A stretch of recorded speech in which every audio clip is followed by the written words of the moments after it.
Custo de vida, emprego e desemprego, cesta básica, tarifas públicas, salário mínimo. Agora, na Brasil Atual, a análise do DIEESE.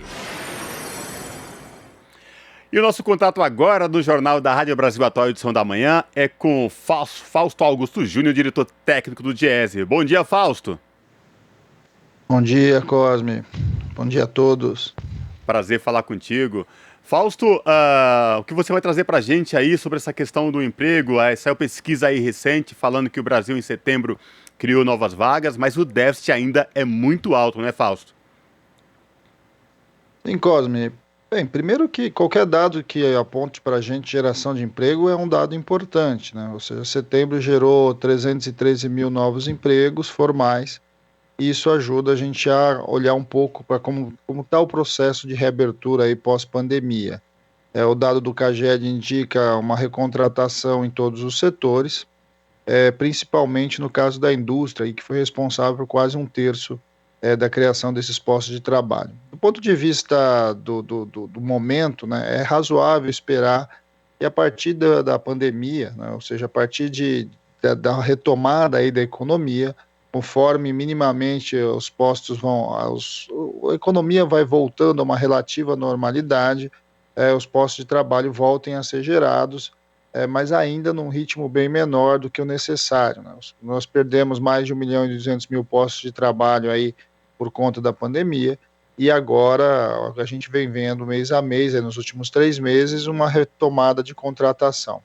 Agora, também é importante lembrar que quando a gente olha para os números no detalhe, a gente sabe que também esses meses, principalmente aí setembro, outubro, são meses que geram postos de trabalho, em especial, inclusive, na indústria, por conta das contratações de final de ano.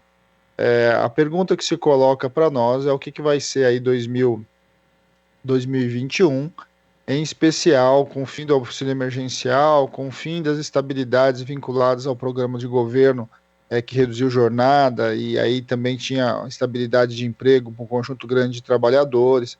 Ou seja, nós estamos aí uma série de questões colocadas para ver como é que o próximo movimento vai se dar.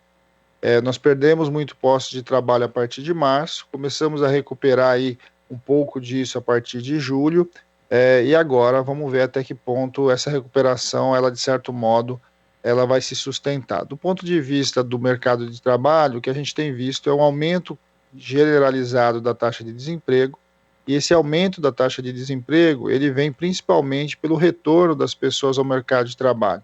O retorno das pessoas ao mercado de trabalho, porque durante o isolamento social, durante a pandemia, muita gente perdeu o seu emprego, mas também deixou de procurar trabalho.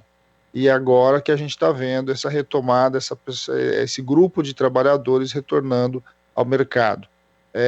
As vagas agora abertas normalmente são vagas vinculadas ao trabalho temporário ou vinculadas a um momento, né, um movimento aí, até por conta desse movimento de final de ano.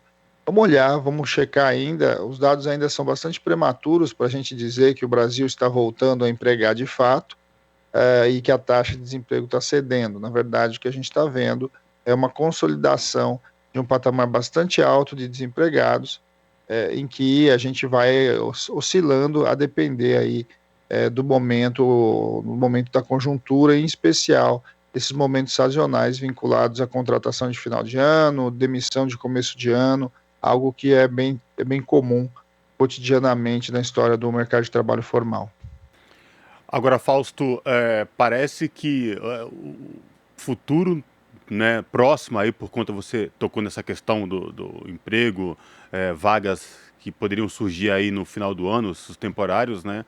Já tem vários indícios aí de que o mercado não vai contratar como, enfim, se esperava, e que a gente pode esperar para o final do ano aí é que esse número não melhore, né? E que mais pessoas continuem aí no mercado desempregadas, e esse número de desalentados que assola o Brasil por conta da pandemia, deixaram de procurar empregos, tende a crescer ainda mais ou não, Fausto?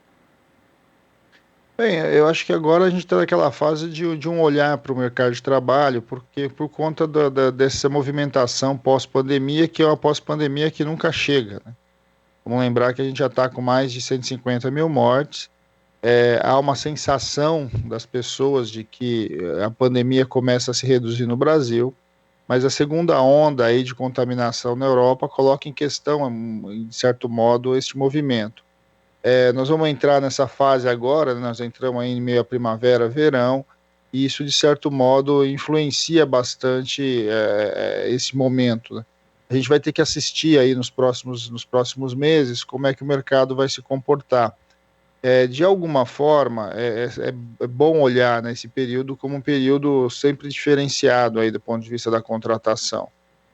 Nós não sabemos de fato como é que o comércio vai reagir, em especial no final do ano, agora com a redução do auxílio emergencial também, e em janeiro a gente vai ter aí basicamente o fim de todos os programas sociais vinculados à pandemia, né, que foi o auxílio emergencial e que foi os vinculados à MP 936, que reduziu o salário, reduziu jornada e, de certo modo, tem garantido o emprego de uma parcela bastante importante de trabalhadores. A partir de janeiro que a gente vai ter um pouco mais essa noção até que ponto a economia está voltando ou não a uma relativa normalidade. Agora, é bom lembrar, né, Cosmo, que a relativa normalidade agora no Brasil é uma normalidade com alguma coisa perto de 14 milhões de desempregados.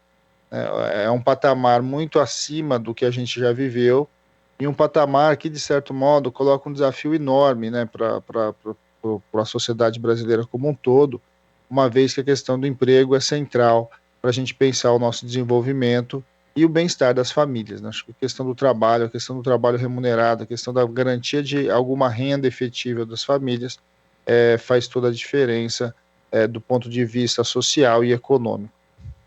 Realmente, né, Fausto, 14 milhões de desempregados, estamos falando de uma população, quase a população, mais da metade da população de Portugal, né, só para mensurar os nossos ouvintes e telespectadores, e isso tem se agravar, você comentou muito bem, aí com essa questão do fim do auxílio emergencial, não à toa, as centrais sindicais, movimentos populares sociais, já chamam uma movimentação, uma manifestação, já para a próxima terça-feira, depois do feriado de finados, já pela prorrogação aí desse auxílio emergencial, por entenderem que a situação se agravará ainda mais e a gente não tem nenhuma sinalização de que a pandemia, de fato, seja controlada, não é, Fausto? É isso, acho que é importante a mobilização dos trabalhadores em geral. A manutenção do auxílio emergencial é fundamental para garantir a renda de um conjunto de trabalhadores, e aí, Cosme, em especial os trabalhadores informais, os trabalhadores que foram os que mais perderam renda e mais perderam empregos, né, ao longo dessa pandemia, e que de alguma forma conseguiram manter a sua sobrevivência, conseguiram lidar minimamente com essa situação a partir do auxílio emergencial. A redução já do governo, né, que o governo implementou aí de metade, né, ou seja, reduzir de 600 para 300 reais, tem influenciado já a economia para baixo. A gente começa a perceber, inclusive, que há muito mais dificuldade hoje dessas famílias de mais baixa renda, e a expectativa desse auxílio emergencial acabar já em janeiro é algo que preocupa bastante. A economia, em especial da periferia, em especial das regiões mais pobres do país, teve uma mínima sustentação a partir do auxílio emergencial, que sempre bom lembrar que foi um auxílio conquistado por dentro do Congresso Nacional, nunca foi parte do programa desse governo, e que, de alguma forma, a partir da luta social e da luta do movimento sindical, por dentro do Congresso Nacional, esse auxílio foi criado. Agora, por outro lado, o seu fim, de certo modo, terá um impacto bastante significativo entre os mais pobres. E aí, quando a gente fala, não é só para a família, mas também para as economias. De certo modo, inclusive, uma parte dos empregos que não foram perdidos, que minimamente ainda você sustentou a economia, ela girou em torno desse movimento de econômico pelo mercado de trabalho vinculado ao próprio auxílio emergencial. Vamos lembrar que nas regiões mais pobres em relação ao Nordeste, por exemplo, ou mesmo nas periferias das grandes capitais como São Paulo, o auxílio emergencial foi fundamental para manter o comércio local, para manter minimamente a economia girando e minimamente o bem-estar dessas famílias.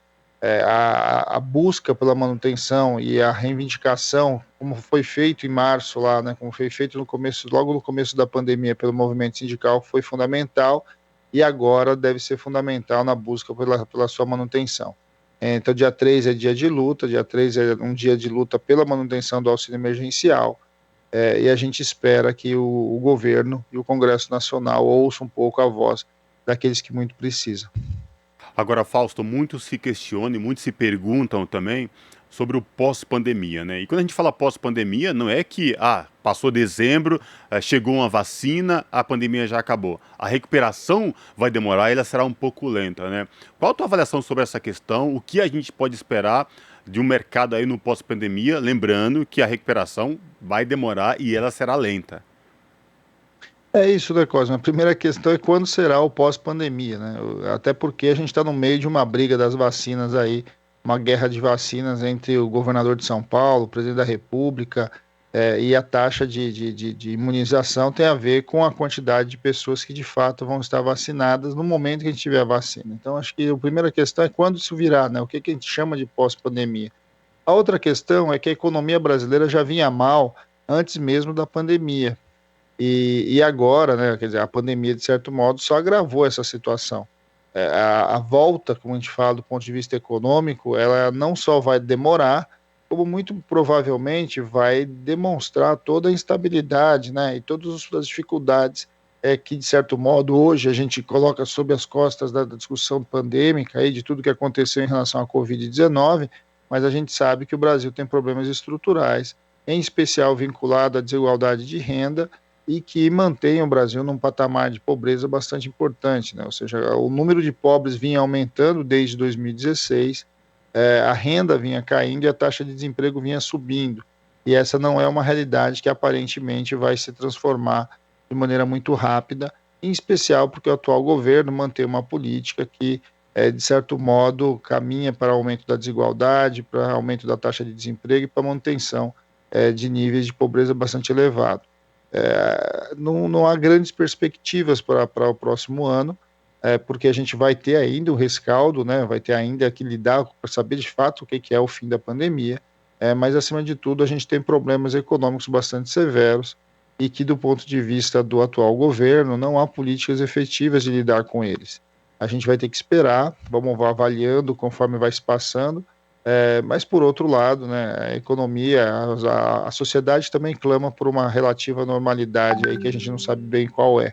Então vamos ter que esperar um pouquinho, acho que a gente vai olhando com mais cuidado, mas as perspectivas estão longe de ser perspectivas boas. Uma taxa de desemprego alta, um dólar que já está beirando os R$6, e ao mesmo tempo uma inflação, principalmente dos mais pobres, né, os alimentos começam com altas bastante significativas, e que vem reduzindo a qualidade de vida aí do brasileiro médio, principalmente das classes mais populares. Perfeito.